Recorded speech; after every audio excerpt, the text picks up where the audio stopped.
Basel II Accord. So in this general overview, we will first go through Basel Committee on Banking Supervision.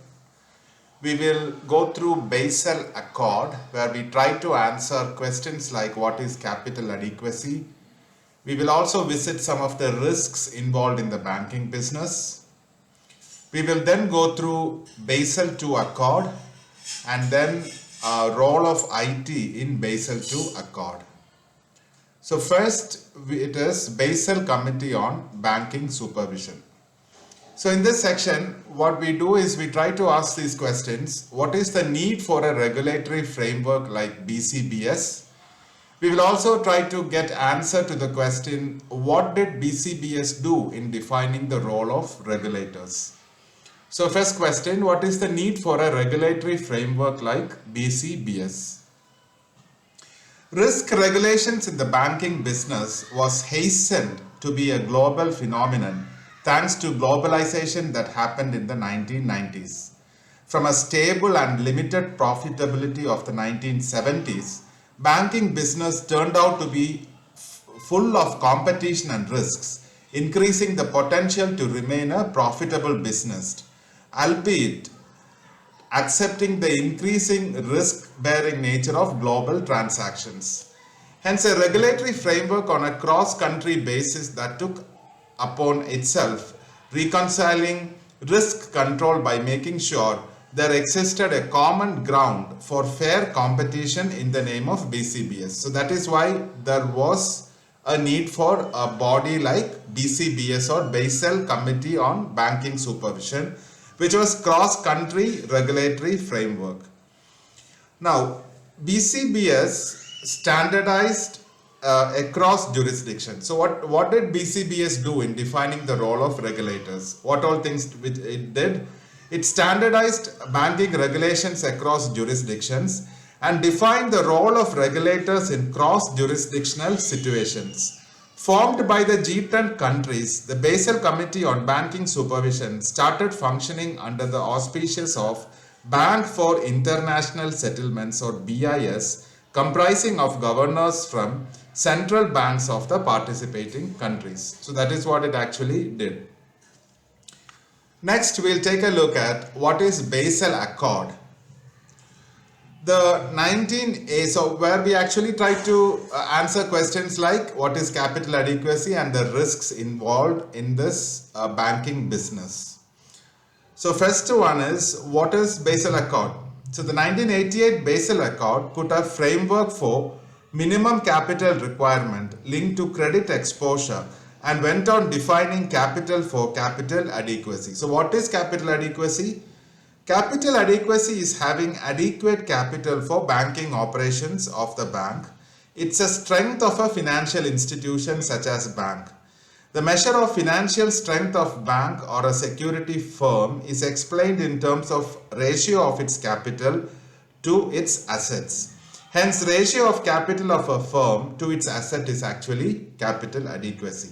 It is nothing but ratio of capital of a firm to the asset which that firm has. The higher the capital adequacy, the greater is the strength of the firm or less leverage the firm becomes. Now, a bank should have adequate capital in order not to jeopardize its depositors, and what is recommended by Basel Accord is to have an 8% of capital adequacy. So, bank should have 8% of capital adequacy according to Basel Accord 1.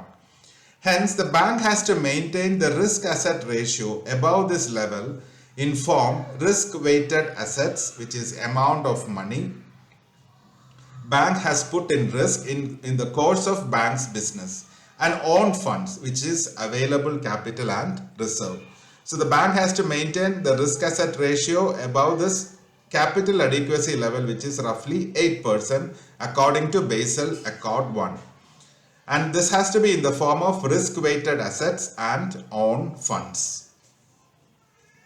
Now let us take a look at, so what are the risks encountered? Some of the risks encountered. So we'll take a look at some of the risks encountered and which risks were placed under Basel Accord. So from this representation, we actually see that credit risk is represented in Basel I Accord.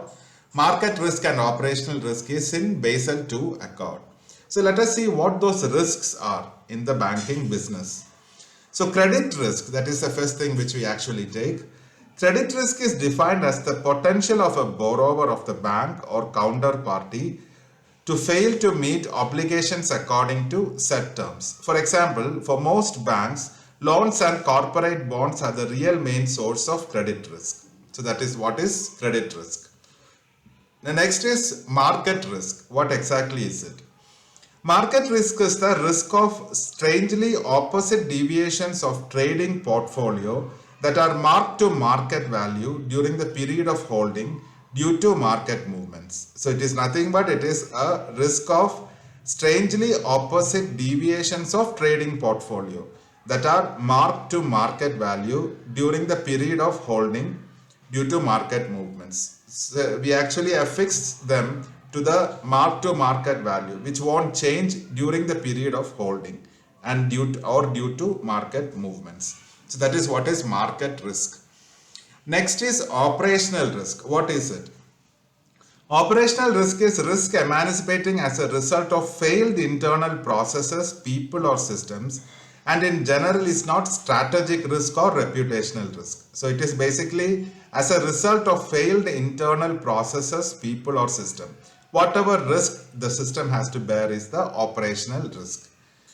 Now, it is not strategic risk or reputational risk. So what is reputational risk? It is actually, it emerges as a result of bank not meeting regulatory requirements of the central or reserve bank in a country. So that is reputational risk. So operational risk is not strategic risk or reputational risk. It is only risk emanating as a result of failed internal process, people or systems.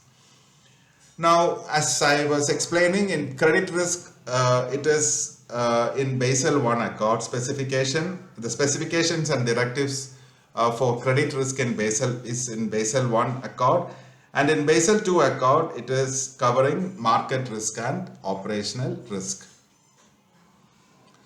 Next, what is Basel II Accord? So here in this section, what we do is we try to define the three pillars of the Basel II Accord, which is minimum capital requirement, supervisory review, and market discipline. So these are the three pillars of Basel II Accord. First one is, what is minimum capital requirements? So minimum capital requirement is the minimum acceptable level of capital which improves credit rating. And it is based on internal rating mechanism or public rating agencies. It also explicitly extend treatment to operational risk. So that is what is minimum capital requirement. Now what is supervisory review, which includes actually asset liability management risk also. So what is supervisory review? While we define supervisory review, we know that there are four principles for supervisory review. We will also try to explain that. So supervisory review, ALM risk, which is also a part of it, it does not demand a separate treatment and is included in supervisory review. Now let us see what are the different principles of supervisory review. Principle 1 is supervisors review banks' capital strategies and risk assessments. Principle 2 is supervisors make sure bank has adequate capital as per capital adequacy. Principle 3 is banks accept insolvency whenever there is a situation which demands that. And principle 4 is supervising helps regulators intervene in the early stages of business risk management. So let us just revisit those principles again. What does the principle 1 say? It says supervisors review banks' capital strategies and risk assessments. So that means supervisors actually review that. The strategies it has to review as well as the risk assessments as per this supervisory review principle. What does principle 2 say? It says supervisors should make sure that the bank has capital in excess of minimum capital requirement. So that is basically bank has adequate capital. That is what it is in principle 2. In principle 3, banks accept insolvency relative to risk profile. So that is what happens in principle 3. And in principle 4, supervising should be in a manner that allows regulators to intervene at an early stage in business risk management. So those are the principles in supervisory review. Next one is market discipline. That is the third pillar. Okay, what is coming as part of it? Banks are encouraged to do disclosures. Now, these disclosures are in subject matter of risk measurement, risk profile, risk management, capital adequacy, and capital structure. So, in all these fields, banks are encouraged to do disclosures. Now, it is also really important. So, that's the second point, sharing information with stakeholders and shareholders regarding the type of banking business. So, those has to be shared with stakeholders and shareholders. The amount of risk involved in a bank, the type of banking business it is doing, the way in which bank is identifying and measuring the risk and disclosures in capital adequacy, based upon which normal risk profile of the bank or the institution is generated. So that is what happens in market discipline. So this covers actually 3 pillars of the Basel II Accord. Next one is role of information technology in Basel II Accord. So what does it actually do? It helps in data integration on the operations floor, which would mean in the financial the back office operations on the operations floor. It helps in data integration. How does it help? It helps also finance and risk management by encouraging the bank to get out of legacy systems and procedures by including old and stale IT systems. So that is basically the minimum role which IT technology, information technology plays in Basel II Accord. So this completes the session on Basel II Accord, which is more introductory, but which has given out a lot of information also.